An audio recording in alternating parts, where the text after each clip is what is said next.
And so for the group of us, at a very high level, we're interested in understanding the relationship between the trade-offs people are willing to choose to make and the trade-offs that determine their happiness.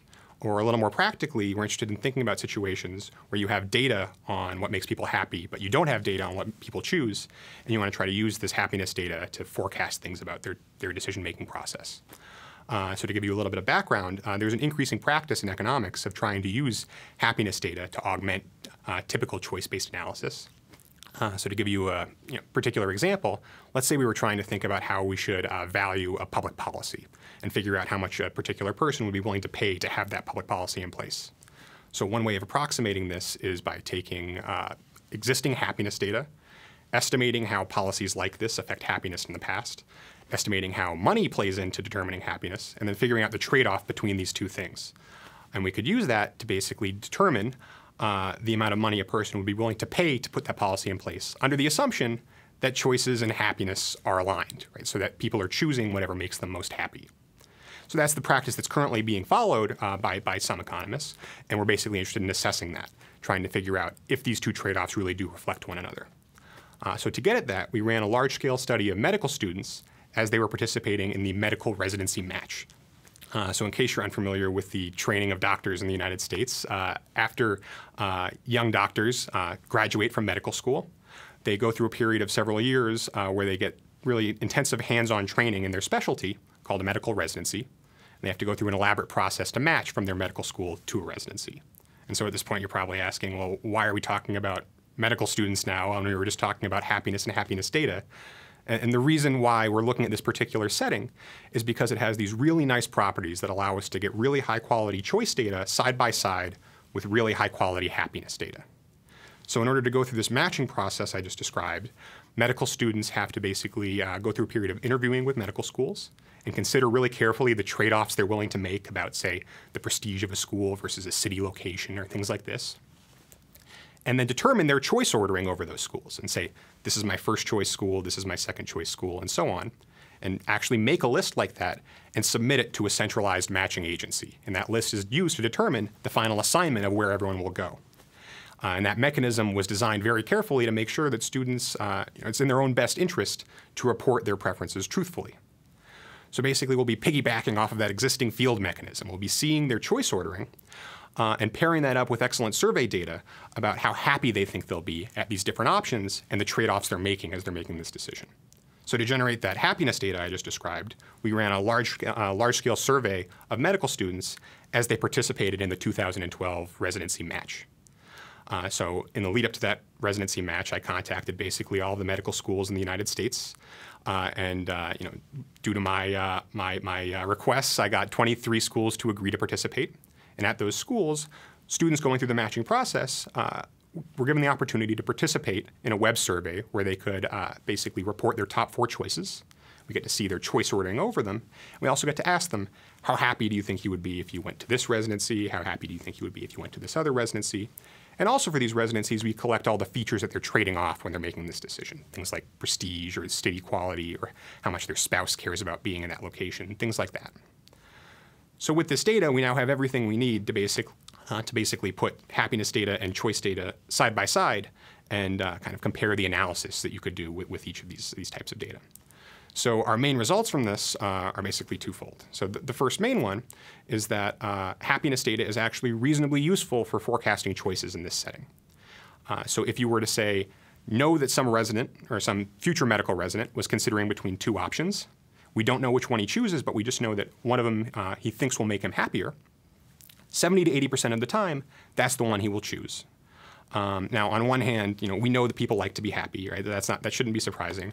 But on the other hand, this is a particular setting where we don't really think decisions are necessarily made just to be happy, right? No one's going to a medical residency to have fun.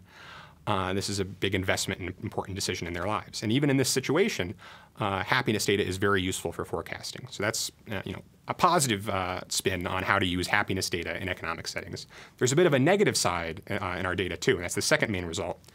And that's if you try to use happiness data to infer the trade-offs people are willing to make. So again, like how they trade off prestige against city quality, for example. We find that the trade-offs you would estimate from happiness data are pretty dramatically different than the trade-offs you would estimate from choice data. these different factors weight very differently in determining these two things. And that's a bit of a problem for a lot of economic analysis, because for many questions economists are asking, understanding trade-offs is really the key thing. We're trying to understand how we price various things, how we trade off one attribute of a good versus another, things like that. And for these types of questions, happiness data is not getting us the kind of answers we need. So kind of overall, our main goal in this entire project was trying to get a better sense of how to use happiness data in economic applications and how far you can go with that. And we found some positive results, that it is actually useful for just raw forecasting of choices, but some negative results, that it doesn't do a great job at answering nuanced questions about how you trade off different attributes of an option you face. So one dimension where you can see differences in the way trade-offs are made across happiness data and across choice data is looking at the importance of, say, considerations about your family's well-being or your spouse's well-being. So if we compare how important, say your spouse's happiness is in determining your choices, it's actually dramatically more important in determining your choices than it is in determining your predictions about how happy you'll be. So if we're thinking about trading off, say, going to a more prestigious residency in a location that your spouse likes less, you're more likely to choose that, and you're more likely to weight your spouse's opinion more heavily in your choice than you would in your forecast about how happy you'll be in the future. So in some sense, this could be evidence that people are willing to sacrifice their own happiness, to benefit their spouse in these kind of decisions. I came at this problem from the point of view of an economist, but it does have a lot of implications for how people conduct general exercises in marketing. So reasonably commonly, both economists and marketers find themselves in situations where we have lots of data about, say, customer satisfaction, consumer satisfaction, happiness, things like that, and we're trying to infer from that how people value different attributes of a product we're trying to sell, how people make trade-offs in various economic environments. And the results I was discussing for economists translate immediately to the same kind of decisions in marketing environments. So basically, if you're trying to forecast what your consumers will choose or what they will like, our results suggest that happiness data can help you make those kind of forecasts accurately. However, if you're trying to infer more nuanced questions about how, say, customers are trading off different attributes of a product you're trying to sell, our results suggest that happiness data doesn't really get you all the way there to estimating those kind of trade-offs. So I think this study speaks to countering misperceptions on two ends of a spectrum. Right? On one end of the spectrum, some people believe that happiness is basically everything, that maximizing happiness is the ultimate goal of all of our actions. And our research suggests that at least when we're thinking about how happiness is currently measured in surveys and things like that, that's not the case. That happiness is something that's very important to people and it's an important goal they're pursuing, but people will explicitly trade off the pursuit of happiness against, to pursue other goals. Now, on the other end of the spectrum, I think some people believe that happiness is not particularly informative for economic analysis. This is a view held by many economists. This is sort of a frivolous psychological variable that isn't really fundamentally related to how we make choices. And our results actually suggest that's not quite right either. So even in this setting that is unambiguously a very serious decision, a very important decision, not made for fun by any stretch of the imagination, understanding or having access to happiness data really helps us understand how this decision process is made and helps us forecast the choices people will make. So there are a few things that set my research apart from other analysis done looking at the alignment between choice and happiness. And I think the main thing is we're coming at it from a little bit of a different attitude. So there's a great deal of research out there demonstrating that people don't always choose what will make them happy. But the way that's typically discussed and the way that's typically presented is as evidence that people are making some sort of mistake or they're bad at forecasting. So the idea is that they're trying to maximize their happiness, and the only thing that's stopping them is either they messed up the decision somehow, or they guessed wrong about what would make them most happy, and so on.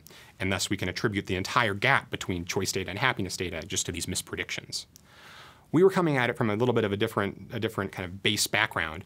We were thinking, well, okay, maybe mispredictions are important, but also it could be that people aren't even necessarily trying to maximize happiness. Maybe they could just be thinking of it as one of many goals they're pursuing and explicitly trade off that goal against other goals. And so this led us to look at a situation where people are making a decision that's very considered, very deliberated, very high stakes, where we're not particularly worried about mistakes driving any deviations we see. and basically trying to see if we still see a wedge in that setting. And of course we did.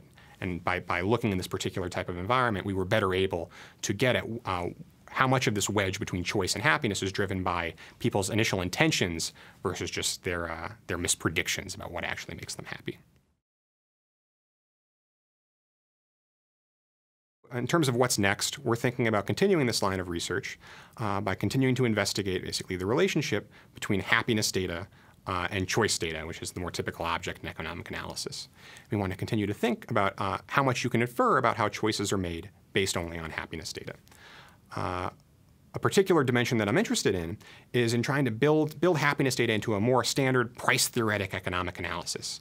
So rather than thinking about happiness as just a way of approximating the thing people are trying to maximize, think of it as this kind of abstract good that people are willing to, in some sense, buy and also trade, and explicitly trade off against other goals in their life. And we're starting to work on a theoretical approach to modeling that and thinking about how we can better use that type of framework to import psychological data and happiness data into economic analysis.